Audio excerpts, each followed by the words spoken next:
This week, we welcome a very special guest in Alex Cotton MBE, a mental health nurse and the founder of It Takes Balls to Talk, a campaign which uses sporting themes to encourage people, particularly men, to talk about how they feel. As a result, this episode does touch on the subject of suicide. Once again, we've put this together to try to help people, but if you feel that this topic may affect you, please give this one a miss and we can catch you in the future. We've included some helpful links in the description and we'll remind you of this at the end. If you do listen, please like, share, comment or subscribe. We'd love to hear your opinions. I wouldn't say we've accidentally sort of ended up focused on mental health, because I think mental health is such a broad, vast subject. It just happens to be that part of... Ruined my audio, Ash. Do you know how long that's going to take me now to get that out? He's in no consideration for how many hours I have to spend doing this. All I did was to crunch a bit of bread in front of the microphone. Yeah, and then I've got to go back. I want people. What do they call that? AMSR. Do you know what that is? Yeah. That's what it is. Yeah, that's fine. If you want to do that, wait until I've stopped talking, so at least I can... And then it's silent. So Andy, as you were saying. As I was saying before, Ash so rudely interrupted me. and cost me 25 minutes of my life that I'm now not going to get back. I'm sorry. That's true. So here it is. It's the podcast nobody asked for. Three guys in a kitchen, drinking coffee and having a chat. It would appear, although which isn't what we intended at all, really. I mean, you'll laugh at the reasons and why we started this, but we never really intended it to be a focus on men or a focus on mental health or anything like that, really. Not at all. Absolutely not. But it has become that, both in terms of our content and the way that we do it. So my thinking was that to differentiate ourselves, the way that we can do it is by talk about whatever we want to talk about, but actually trying to relate it to ourselves, how we feel about things. Maybe are there certain things that we've talked about that might affect us in different ways, or how we feel about them. Because the last one that we did on Saturday, I was conscious of the fact that we started talking about spacemen and billionaires. Right. It's a great episode. And deep fried pizza. Which was great, and that was good conversation to have. But then I thought, well, actually, we need to bring it back to ourselves to some degree. Yeah. Either we could have linked it to some of the stories that we were talking about, or just bring some of the factor in. So I turned around to Andy and I said, would you be happy to talk about, what we talked about several episodes ago about your difficulties and stuff, and whether or not I know from having conversations offline with you that you have actually done various things to help you through those. Would you like to talk to us about how things are going? So that kind of then brought it to more of a conversation about mental health and stuff. Because mental health is such a broad spectrum of a subject, when we do talk about things about ourselves and how they impact on us, then it does tend to just sort of naturally kind of fall onto how we feel. And so it's just kind of just been a natural sort of way that this has fallen. So, I mean, going back to where Ash started there in terms of saying, how did this start? This started from us being stood in the garden, and we'd quite often have quite sort of extensive, long conversations about various different subjects. And I just sort of jokingly said, you know what we should do? We should do a podcast. And I think these two sort of went, oh yeah, of course, Andy. Yeah, I didn't hear that. Of course we should. I heard you say something like, we should record this. Sorry, yes, that's probably a more accurate... Yeah. Go. And then it turned into a blooming go on. And then, about 3 weeks later, I've turned up with 3 microphones, a mixing desk, and we're sitting down and we're actually doing it. So it has been purely accidental. We are not... We've got no agenda. We've got no aim, really. But the aim has kind of come out on its own. It's not sort of something that we set out to do. It was literally just us sitting here, having a chat, talking about things that we would normally talk about. But obviously, it ends up getting quite deep and meaningful, and then we go back and we listen to what we've spoken about, and it ends up being quite sort of, for me, it's very cathartic listening to what we talk about.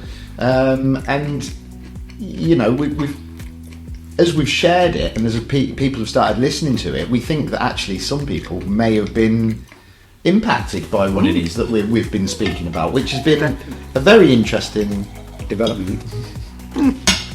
So I suppose for me, you're a group of lads, use the term lightly, fellas, the male species, who get together and do what you've just said. And I think that what you've done and what you're doing, and it's nice that it hasn't got a vision, it hasn't got, we're going to do this, we're going to do that, and we're going to, you know, rolling into KPIs and all that carry on. I think it's so lovely that it's natural. Yeah.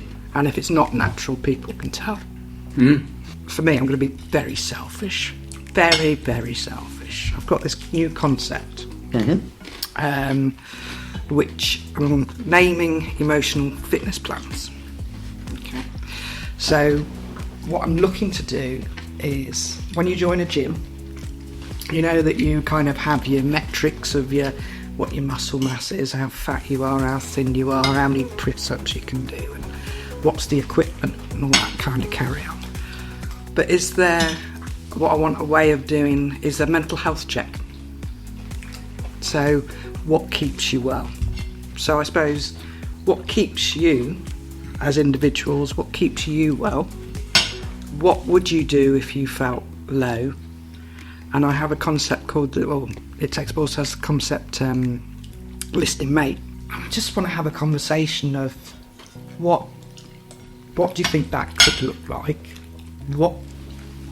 But your personal experiences of what keeps you well, what keeps you not so well, and who would you contact? Who would be your listening mate? And have you let that person know? And how would you want that person to respond? And if you tell that person, we all have listening mates, because I think for me suicide is mostly a society problem, so we need a society response. Absolutely, yeah. So for me it's about creating support networks in prevention rather than further down the line. Yes. So if I put it to you then. You're going to go, so I'm going first. You're going first. So what keeps you well? Yep. What doesn't keep you so well? Yep. Who's your listening mate? Okay. How would you like your listening mate to be if you were ever in that position? Right, okay. Biggest. Okay, what keeps me well? So, I've discussed in previous episodes some of the things that I've started to do in terms of making my mental health a little bit better. I did hit a bit of a low point this year, and I've now gone back to the gym. I'm doing boxing and other bits and pieces, you know, just sort of general fitness. That keeps me well. The boxing's so much for my mental health because it takes a lot of focus and a lot of attention, and you are there for an hour just in that zone. You're not anywhere else, you know, you're not thinking about other things. What also keeps me well is doing this keeps me really well. I love doing this. I get a lot out of doing this, and a lot out of listening back to the things that I've said and the things that Matt and Ash have said, and I get an awful lot out of doing that.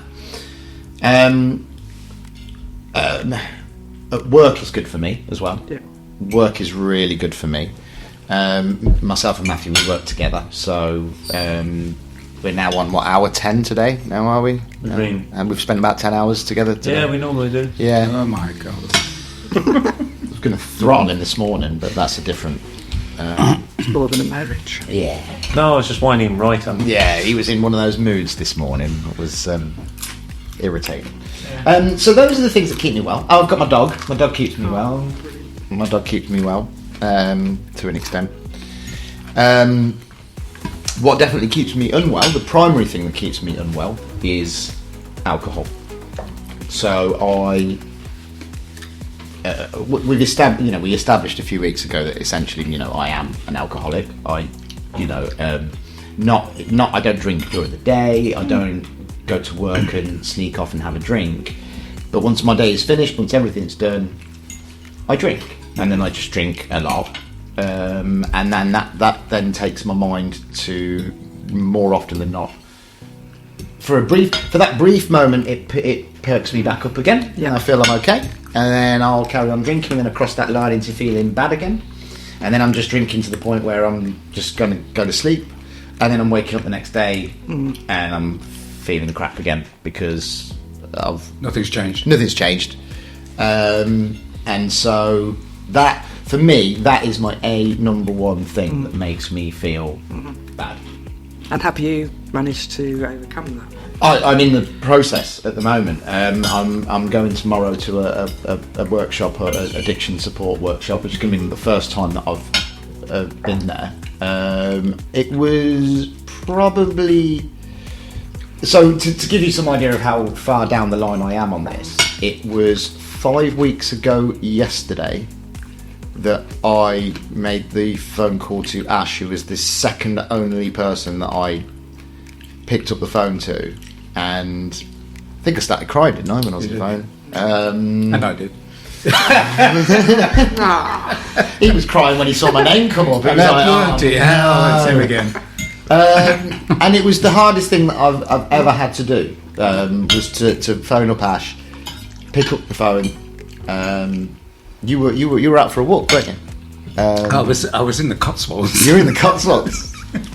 And he's there. I'm there going, I need to speak. I need to speak to you. And he was like, okay, I'm just out on a walk, but carry on. I'm like, no, I don't want to now. But I did, and I said it. And so when I say that's where I am on the journey, that was 5 weeks ago that I said that. That was the first. And I think that initial call that you've highlighted in that relationship, but I think men, I've spoken to many men, right, like that, but they fear the knockback from mates, fear not being backed. Well, someone help me out. No. They are not backed by their mates. Yes. Yeah. There we go. So you chose a mate that you. So what made you choose Ash? So mine and Ash's friendship. Funnily enough, me and Ash have only known each other for 18 months. Yeah. When I first came round here to have a look at the garden and do the garden for Ash. And I think for me, Ash might feel differently. Might feel coerced into this friendship. But I really thought that we clicked when we first met, and we've just kind of ended up having natural conversations that have just been sort of completely not forced. We share a lot of values. I think we listen to things that perhaps we might have different opinions on, and we feel okay to discuss them. I feel straight away with Ash that if I say something to him, he's not going to judge me, So Ash was, as I say, the second person that I spoke to. I won't take that to heart. I was the second person. Right. Well, do you know what? I'll say this though. The first person I spoke to was a very long-standing friend of 24 years, and he was about as much help as a chocolate fireguard. So it's just the way it came out. But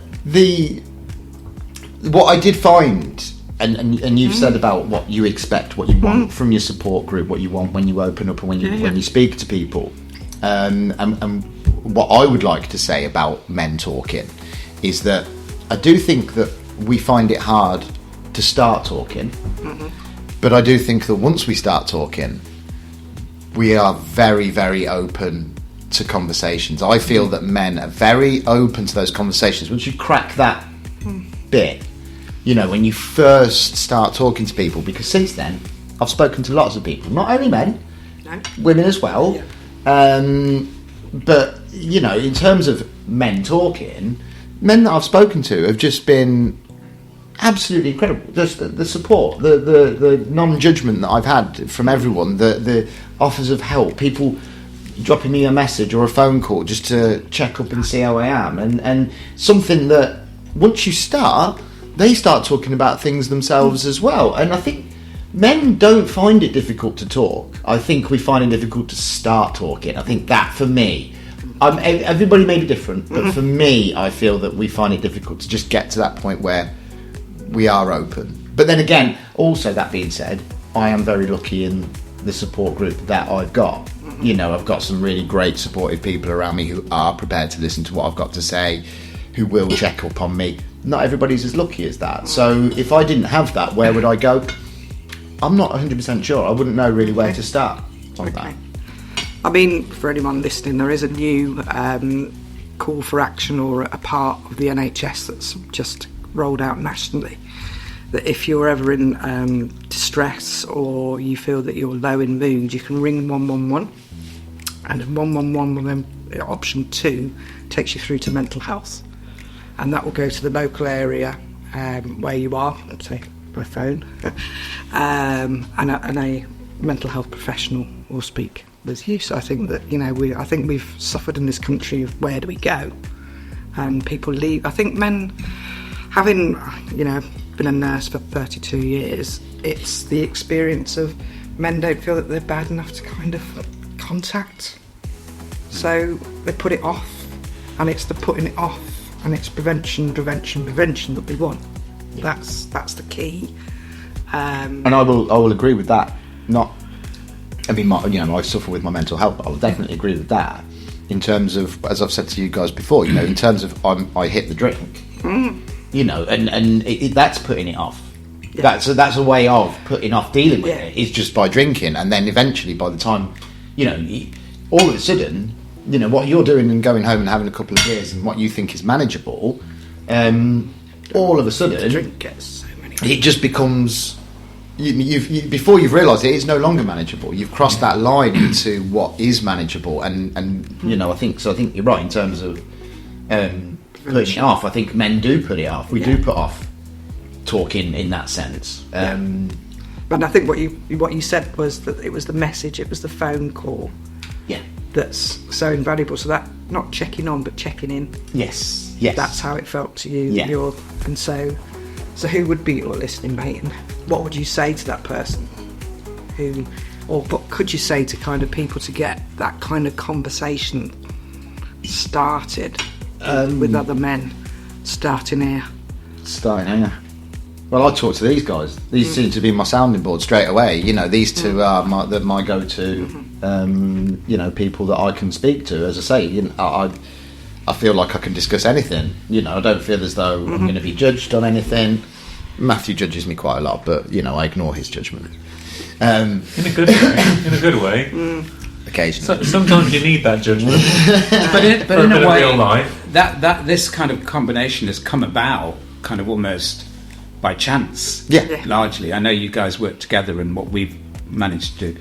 And I think that had that not been by chance, and if you were finding yourself in difficulty and you seek out somebody who you think you can go to, you'd probably do that, wouldn't you? You'd probably, well, I'm not sure if you'd do it, but that's the thing to do, isn't it? Is to seek out somebody that you can trust, somebody who isn't going to, as you said, back you away, or what did you say? Slap it down whenever you say something that's personal. Yeah, so people are there to slap it down rather than actually build on it and develop it and talk about it. I think we all none of us naturally have a desire to see other people fail or suffer. I think we all naturally have a desire to see other people want to do well.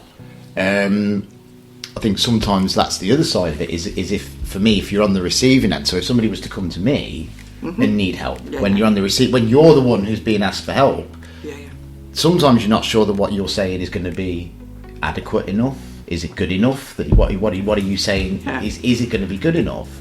But as I've said to absolutely everyone that has helped me or listened to me when I've said I've got something to tell you, and you know, I've permanently said I don't expect a response. I don't want you to say anything. I'm removing that responsibility from them. That people don't. You don't. I'm telling you something. I'm sharing something with you. Yeah.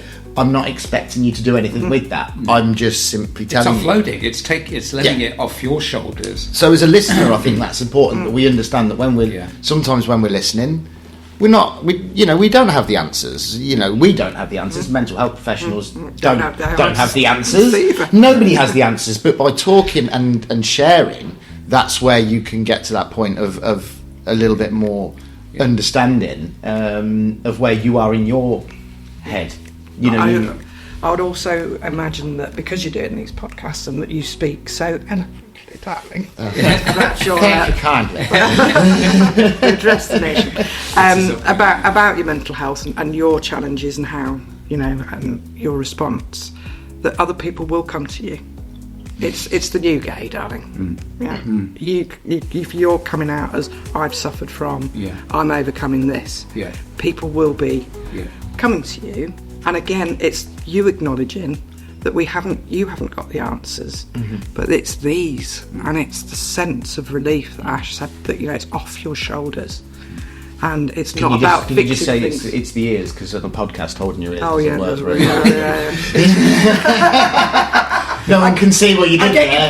You could have been touching anything like that. We can sort of. Just to be clear, it was the ears.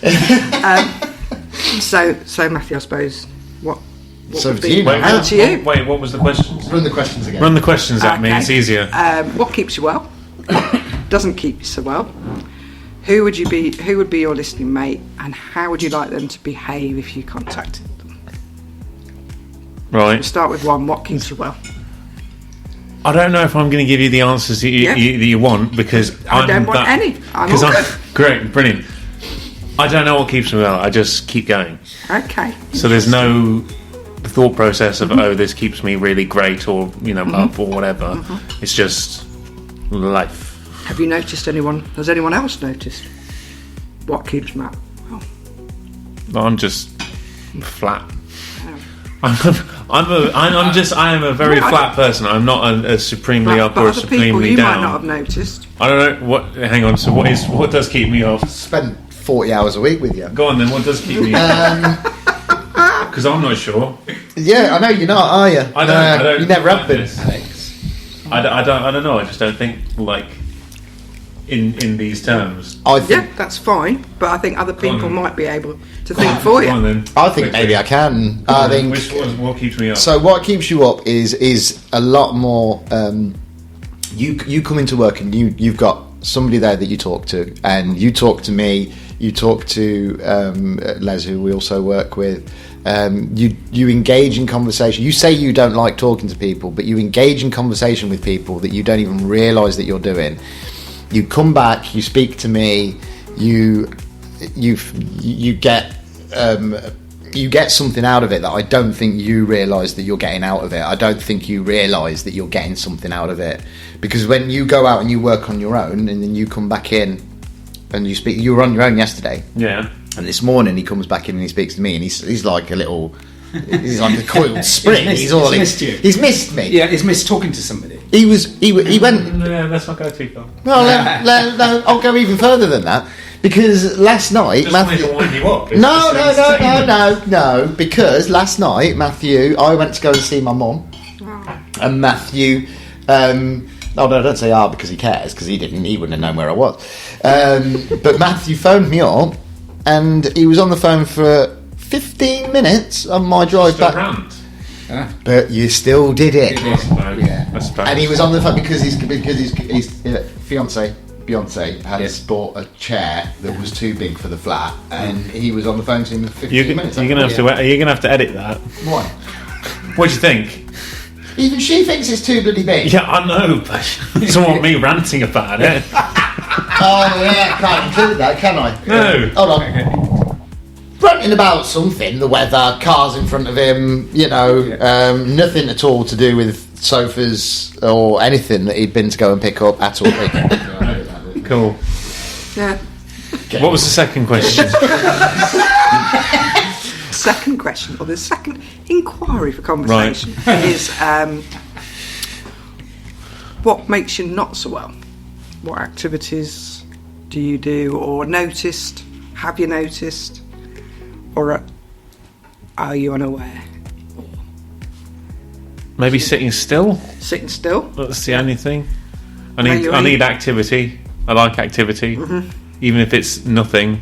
So that's all I can think of. Give me an example. Of I'll play games. I'll watch TV. I'll think about a very obscure historical random fact, like the Polish grain price. Okay. So it'll be very random. Yeah, I do like a lot of random stuff. Yeah. There's 3 episodes we've included the price of Polish grain. Sorry, I really enjoy the price of Polish grain. It's gone up now. It's gone up. No, but this is in 1660, so it's a different thing. Ooh, right. Okay. Because they're growing a lot of grain. Let's just put it like that. Okay. Ooh. I want a BAFTA for editing this. Why? Because you're taking out Polish grain so often. Because you're taking out Polish grain so I often. take out a lot of stuff that's not repeatable. Fair enough. And who would be your person that you would go to if you felt low and you felt you were? No, this is something I know. I just don't have that person. Okay. I won't call anybody up. I'll just keep it to me. I'd rather keep it to me. Okay. I don't like it. But what is there a fear there? No, I just don't want to do it. Okay. What's the if we're saying, or you've heard from other people that it No, I benefits- just don't like it. It's not my thing to. No, Do you probably do it subconsciously? I mean, probably do. You've got somebody that you're with. I probably All do, day. and he'd probably say yes. I do this every day, and I share it with him every day, or Yeah. whatever. Yeah, he does. So I But think you kind of have it, but you I probably don't notice it by don't now. notice. I mean, let's say that you had some real difficulties that you wanted to talk to somebody about. I wouldn't want to talk to somebody about them. Well, you might just pick it up with Andy. Oh, I might just say it subconsciously, but I wouldn't actively go and think I need to go and talk to Andy somebody. about this. It would just be I wouldn't talk to anybody about it. But you do talk to me about it. Yeah, because the van's pretty boring. Oh, good too. It's work. It's you know. He does talk to me a lot more than what I Yeah, think he believes. yeah. I don't think he realises just He doesn't the like extent. to. He doesn't like to rabbit. admit. I think he thinks that he's just talking. Oh, sorry, Matthew. You think that you're just talking about Rabbiting. Yeah, but actually you are Yeah. expressing how you feel about Personal things. You've stuff. just not actually noticed that Yeah. that's what it is that you're doing. Yeah. Maybe possible. Yeah. Possible. Picking up a piece of garlic bread is a bit of. Well, I just want it. Not Not everything's your way that around deep. it. Not everything's that deep. It's just Yeah. not my one garlic bread. But activity is good for you. Being active. Ash. Well, I think those questions are related to situations where you are at a particular moment in time, and for me, that's very relevant because I've had a role to look after my wife for the last 15 years. She passed away in March.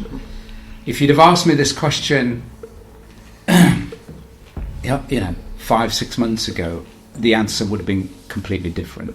Wow, that's Right. interesting. Well, undoubtedly, Yeah. because all the things that were getting me down, or that I was struggling with, were all to do with the person that I was looking after and our situation. Right, but that's not there anymore. Okay, and so the last 5 months or so, whether I've realised it or not, I've been trying to reassess my life, really, and where I'm going, what am I doing, with some trepidation too. I'm kind of getting on, and you think, well, how long have I got left, and what do I want now in life? When you say what keeps me going, what keeps me, well, I've realised that I've suddenly got a huge amount of time, right? And I'm starting to do things that I haven't done for a long, long time, right? So things like, I go to the gym 3 times a week, right? I invite people to come and eat. I go off to Spain periodically. These things that suddenly I'm able to do that are giving me a great sense of relief and well-being, really. I feel well and in spite of what's just happened, I feel well physically, right? But then we look at I haven't talked about this before a lot on the podcast, because I've partly chosen not to, because I think that what I don't want is a long monologue with me talking about how I feel and what's happened to me recently.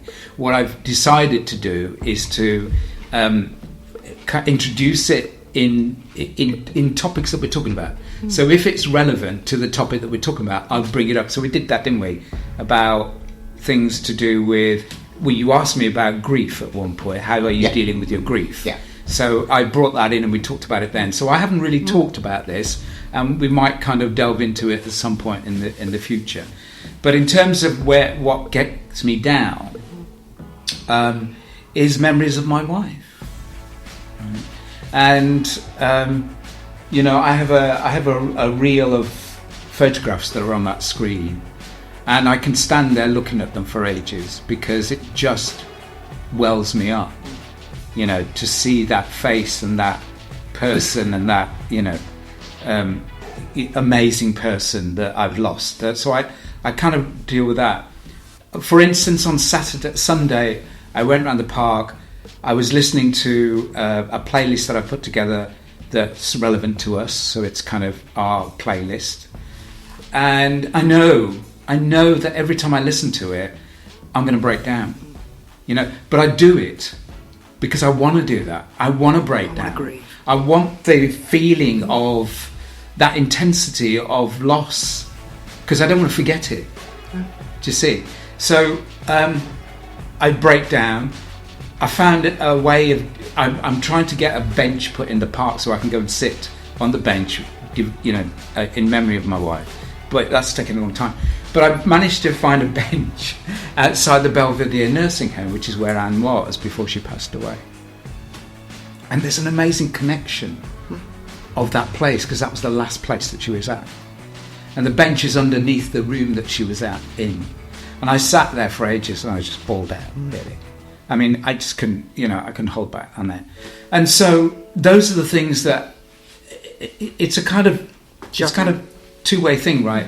On the one hand, it gets me down and it makes me sad, but actually, I'm really keen to feel those things, because I think that if I stop feeling them, then I don't miss my wife anymore, and I don't want to feel that. Sorry, is that so? That's what brings me down. Other than that, I kind of feel I'm reasonably stable at the moment. Fine, which you would be after all the intensity of what happened to what we've got now. There's a big change. So who would I go to? Who would I go to? I have one person that I know that I can go to, and it's important that the person that you go to knows about you, knows you. Yes. And the longer that they've known you, the better it is in a way. And also that person knew Anne too, right? From school, right? So it's Anne's best friend from school. And I only met her when I met Anne, right? And I know that I can at any point go and see her, or we can meet up, and I can just offload completely, right? And I don't have to start from the beginning. She already knows all of this stuff. She actually goes through some of the grief and loss herself, because that was her best friend, and she misses her terribly. Right? So we're kind of, mutually dealing with this in a way. So that's the main person that I would go to. The other outlet that I've got, which is probably a little bit unique for me, in that I run a group of carers. I run a group for carers, right? And these are carers who look after their loved ones with mental health difficulties, usually bipolar and psychosis, right? And I've been running this thing for the last 5 or 6 years. And the one thing, without going into it too much, the one thing that we do in every meeting is the check-in, right? what we talked about earlier, checking me and just, offload. Just get out what's been going on, how you feel about it, and people don't. I'm not bothered about whether they come back to me with anything. It's just the ability to get it out in a room full of people who have gone through similar experiences, right? And you feel comfortable. You feel that they're not going to make any judgments about you, and you're completely able to just offload, and that's what gets me. And I do that every month. Amazing. Brilliant. Right. And thank you for doing that. Thank you. But it's the behaviour of that friend. Yeah. She listens. Yes. And how does she listen? How do people listen to us? How do we show that we're listening? How do you feel? How do you know? You lean forward. Uh-huh. You go, That's the Elvis technique. That's the Elvis technique. Oh, I like that. That's good. Yeah, that's the Elvis technique. I think what I like when I know that somebody's listening to me is when they actually reference something that I've actually said. That's what As we call opposed- paraphrase. So there you go. Posh word. Posh word for it. Because then I know Yeah. that they were listening. They weren't just sitting there nodding their head. They've taken on board what it is that you're saying, and they can go back and they can reference what it is that you've said, and they don't necessarily they're not just a nodding dog. Or they're me, and they are a nodding dog, and they'll repeat 4 words that you've said previously back to you. Yeah, quite frequently with Matthew is the nodding dog, but it's all right. It's okay. I can he does. No. When you're saying that they're listening back and they paraphrase it back to you, I just do that to let you think I know I'm listening. We've got the Elvis technique, which is but we've also got the grease technique. Guess what the grease technique The is? grease technique. Guess what? I think have I told you this one? Yeah, but I got it wrong. Oh yeah. Right, so hold on. I'm gonna Lightning. hazard a guess. Something to do with lightning. It's not ancient Greece, is it? No, I think No. Grease the music. John Travolta and Yeah. Olivia Newton-John. Any takers? Any? Oh, right, I think Ash can't play because he's you know the answer. Hold on. Andrew. Is it something to do with lightning? No. Okay, is it word? That'd be what? No. It's something. What is? Well, no, Greece is the word. One of the songs. I'm trying to think Songs. of what one of them. Oh, it is one of the songs. One of the songs. What? Once you get it, you won't be able to look back. Now you're thinking of Oasis. Yeah, thanks for that. Go on, put us out of our misery, was it? This isn't good podcast. Waiting for Andy to work his brain. Go on. Yeah, there'll just be some Can't whirring noise. see the cogs. No. Yeah. Go on. Tell me more. Tell me more. Oh yeah. Yeah. You ever seen Grease, Matt? Yes. Oh, it's alright. I was the one who was talking about the word. Oh yes. The word.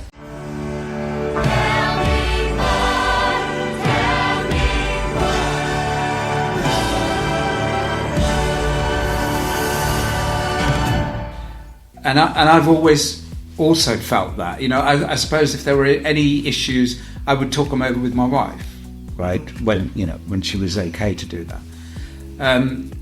But I don't think we automatically seek out people to go and talk to. I think that it may begin with some adversity, with some issues, some problems, some event or whatever that you find yourself in. And then maybe you think, well, actually, I really need to be able to talk to somebody.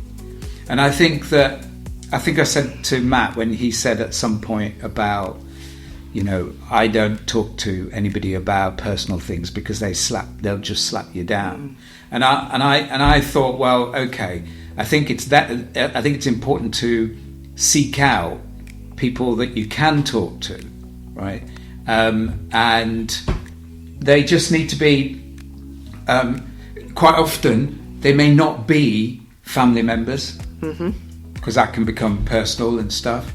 It might not even be friends because you don't want to, you don't want to show your kind of issues, whatever, to your friends, and you might not feel secure in talking to them anyway. Yeah. And quite often, the only way that you can eventually find somebody to talk to is usually a stranger. Quite often, yeah. Yeah.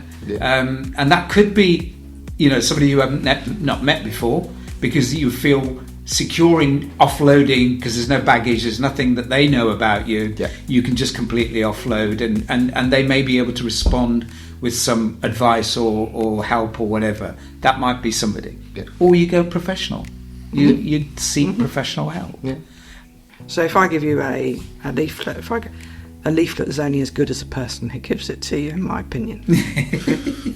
So if they come with recommendation, so it's a bit like you're advertising for your work. You know? Oh, we don't. Yeah, that's why we don't hand out leaflets. Yeah, you don't have to. Oh no, nobody knows. But it's about that credibility. So, are you aware of Calm Helpline, which is specifically for men, and it's in the evening? It's a national part. Yes, is that it stands for? Campaign against living miserably. Yes. Yes. You do know that. Do you know why I know that? Because I'm doing. Nobody's sponsored me, but I'm doing 62 miles in October for Calm. Oh, Yeah. I've now put it out there now. So. What, are you driving? Yeah.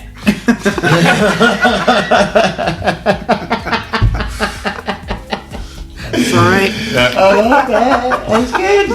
Am I allowed to? If I am, then no. Brilliant. I'll do it in 24. You are good at maths. We drive every day. It would be very easy for you. 326. No, 62. Obviously 62. And what's 62. the reference of 62? That's that'd be 2 miles a day every day in October, wouldn't it? 31 times 2. I see. I am good at maths.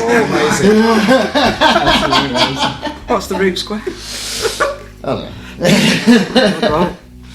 Nor do I. So I have heard of Calm. I've heard of Brilliant. So again, it's a specific service. It's it's there in the evenings. It's 365 days a year. There are good practices. Yeah. A bit like dentists. Yeah. I used to work at a dentist. Right. I was only filling in. Hey! Oh, crikey. Oh no! Jesus. Oh, God. It's been a long day. Wow. Let's come to order. Shall we? Sorry. Order. So,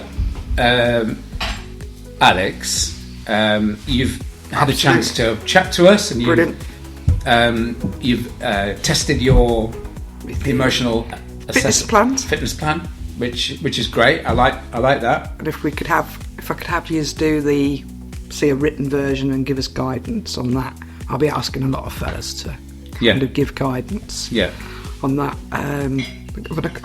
We've got a football club now called It Takes Balls to Talk FC, which What's the FC stand for?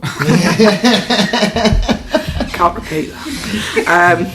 So we'll be running it past the football club, which sometimes has up to like 36 fellas come along on a Thursday and practice. We're playing out of the Caledon Castle School in Coventry now on a Thursday, so please visit our website if you would like to join us or join them.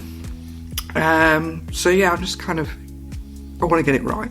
Yeah. And I want to get it the best as we can so it engages men. Yeah. Because there's nothing worse than something that doesn't fit. If it doesn't fit, it doesn't fit. But I think having listened to you talk and being even put out as a kind of conversation, it will be interesting that this podcast was the first kind of conversation with fellas who have had no pre-warning of emotional fitness plans, what it looks like, and what. So I suppose, what did it feel like for you? Do you feel, having digested it, does it sound something that is useful? Yeah, I think.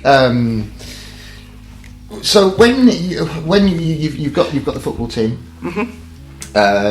so how the football team exists? How do you start going from it being a football team to it being the emotional fitness side of it? What's your plan to take it from that bit to that bit?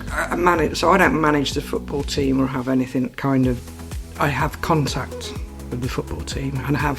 We played at the Warwickshire Police Family Day, and I spoke to them at literally like when they're heavy panting, breathing in between games, and said, "Oh look, I think this would be really valuable. What do you think?" And I said, "Do you mind if And they were like, "Oh God, we'd love that," because I think these are guys who haven't necessarily got a history or depression or any anxiety, but they're people who advocate for those people as well. So it's a mixture of fellas. It's a mixture of ages. It's not about your ability to play football.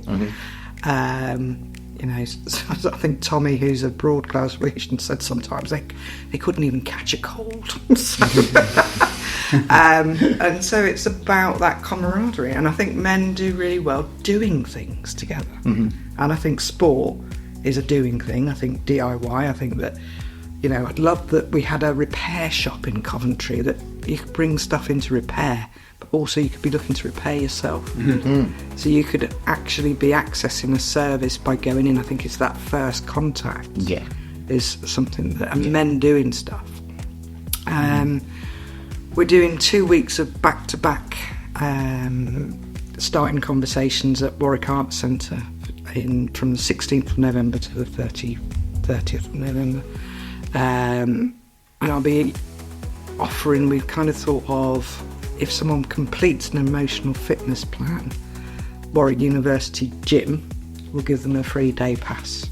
Okay, yeah. So again, it's creating, because what I want to do is kind of create prevention.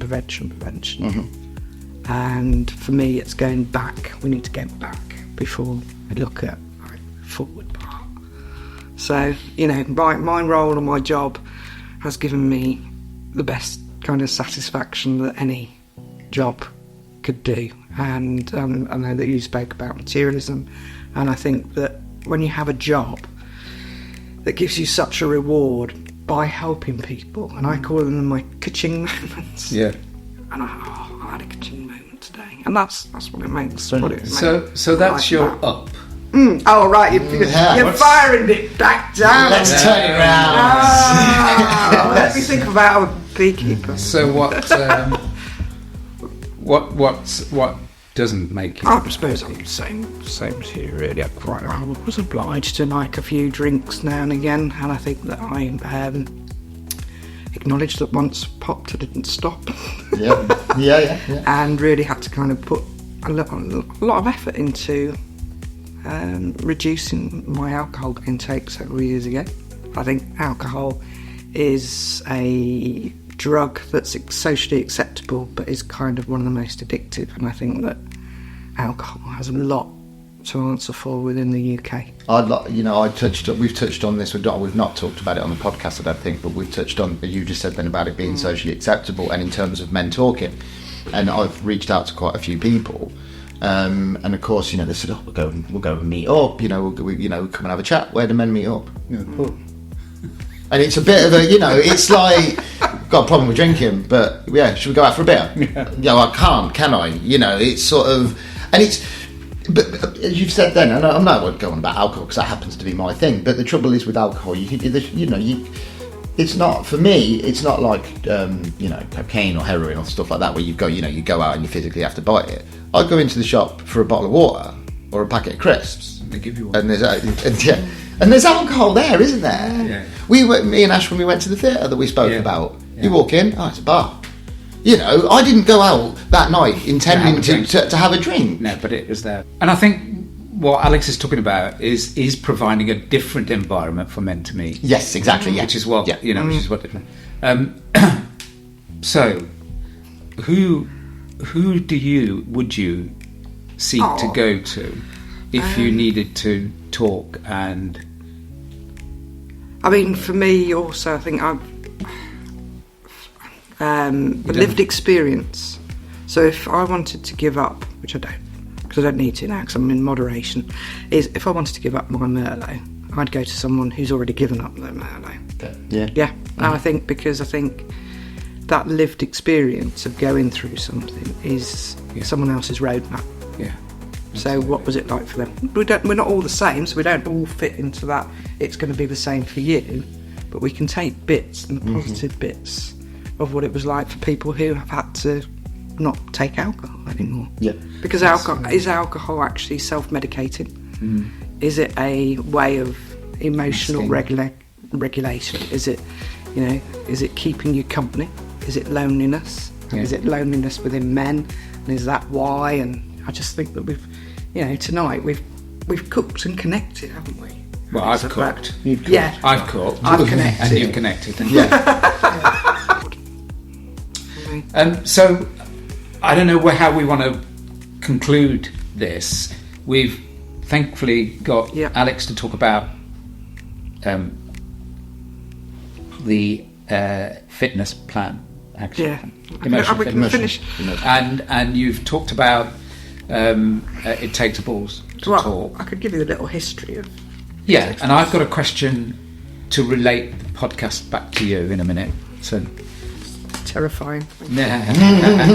you don't like being quizzed, do you? No, I'm the quizzer. That's what we did at our jobs, didn't we? Probe people. Yeah, well, I described it a lot more descriptive than Yeah. So I'll give out these cards. Okay. Obviously, people that can't see. Yeah. These are called infinity cards because they keep folding. I was going to say you were playing around and it keeps folding. I like that. Yeah. So, I need another one. Thank you. really nice, Stuart. How have I managed to make it not fold anymore? Oh, there we go.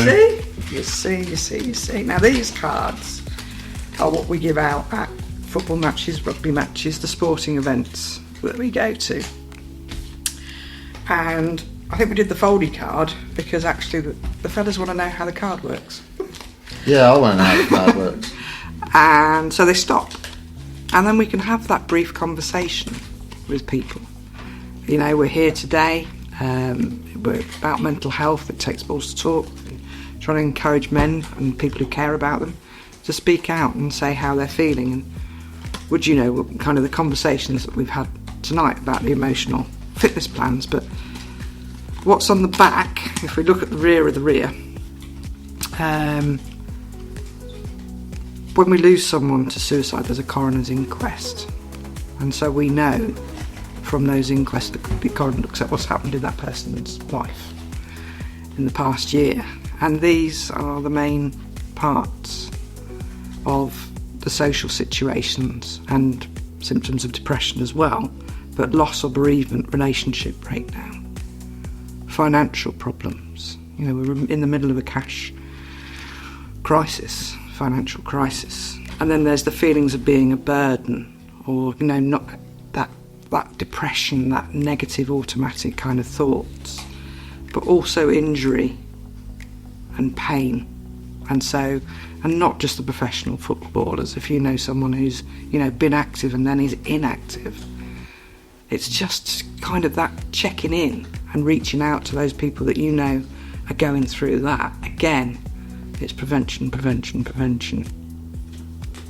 And I know that, I don't know if you're aware of what we got, Talking Therapies, which is a national NHS part. It used to have a really unimaginative name called Improved Access to Psychological Therapies. No, that's crap. That is crap. You can Thank say you for that's that crap. big. So it's Talking Therapies, and what Talking Therapies is, it uses, I don't know if you know CBT, and for me, CBT is, I've described CBT in some very different ways, I suppose, that sometimes it's like having a tooth out that you have to go through something to feel better, to think about your thoughts. But I will share with you my, it was several years ago when I was doing a CBT course, was the dog shit analogy. So there's 3 people walking down the road, and the first person who takes the dog poo-poo says, "That's it, my day's over, I can't go on." And the second person walks down into the dog shit and says, "Ah, that stinks, I'll have to get it off with a knife." Always a knife. Third person comes along and dog shit and says, "Thank God I got shoes on." So the same thing has happened, Yep. but it's how we interpret those Yeah. thoughts. Yeah. And if we can associate that with our negative thoughts, and if we can have a therapist who just does that brief session of, this is when that automatic negative thought came in, and we can reframe and challenge those thoughts. And if we can get people to access this free service that's available across the UK, talking therapies, look for your nearest one, we're going to have less people feeling depressed because people have accessed that service. So, the dog shit analogy. So how do you access talking therapies? Back online, just put in talking therapies Okay. and put your postcode in. Yeah, It's literally a Google search. Yeah. Talking therapies, NHS. Are they face-to-face or online? Yeah, you can do both. Yeah.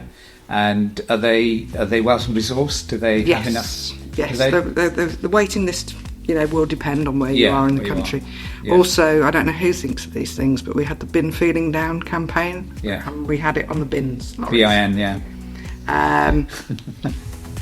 So that kind of, and we saw an increase in people accessing that service over the Christmas period because people had seen the bin and we'd done a lot of stuff, emotional part. But again, if we can get depression early, then depression won't get so bad. So again, it's prevention. So yes, Ash, I'm ready for your question now. I think. Well, I was thinking about. We started you and I started talking about it because you'd heard about our podcast. Yes. And I've listened to you, so I know you're alright. That's all right then. and I just, You know what to expect and how bad it's going to be. I don't think you'd be the beehive though. and as we said right at the beginning, that our intention wasn't to create a podcast, and least of all to think that it might have anything to do with men talking and mental health matters. But that's what it's kind of veering towards, isn't it? Is there any link between us, what we do, and It Takes Balls to Talk? I think so.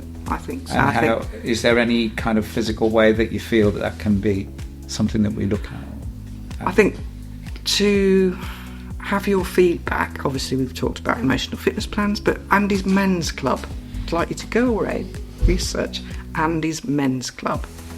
That is an organisation that has men who meet on a Monday at 7 o'clock, and they have a bit like a quiz. It's not a quiz.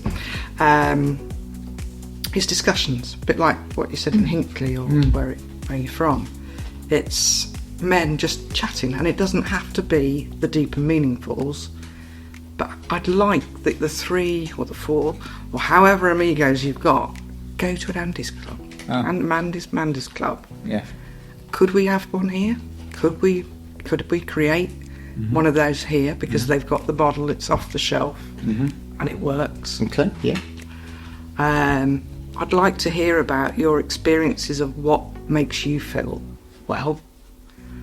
I would like that, I don't have the tech resources, what you do, and that was something that I aspire to, is that I would love this kind of opportunity just to talk to men, like an on the sofa kind of discussion, because I've spoken to mostly men over the last 32 years about their deepest, darkest thoughts, and what I'd like to do is encourage men and people of footballers, or because then that just breaks that stigma, and you're breaking the stigma of the ordinary guy who is missing out or knows where to access, or that you've got friends who do care, and then you've got people that we're all a paycheck, or we're all so far away from the Salvation Army.